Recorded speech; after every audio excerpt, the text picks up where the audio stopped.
Hello beautiful people, welcome back to another episode of Cook with Rayo. It's been an ages and today I'm gonna be sharing this colorful yet mouth-watering parfait recipe with you guys. Stay tuned while we dive into the video, shall we?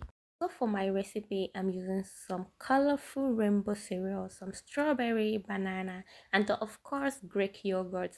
If you like sweet stuff, kindly go for sweetened Greek yogurt or add some honey to your yogurt. So as you already know, we want to be creative with this, so I start by adding my yogurt followed by the cereal, then strawberry, and of course the banana. Then we repeat the same process till we fill up our cup or jars.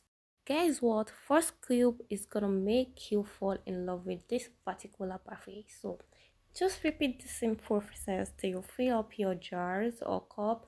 Then of course you got to go. Feel free to replace your cereal with any cereal of your choice or the fruit with any fruit of your choice, such as apple, whatever it is, granola, anything. So guys, I hope you find this video helpful. If this is your first time on my channel, please give me a thumbs up, subscribe and comment. Guess what? Your support keeps me going. I always feel over the moon with joy seeing your notifications. So kindly leave a comment, question or contribution in the comment section. See you in another video. Until then, be healthy, be happy and be safe. Bye.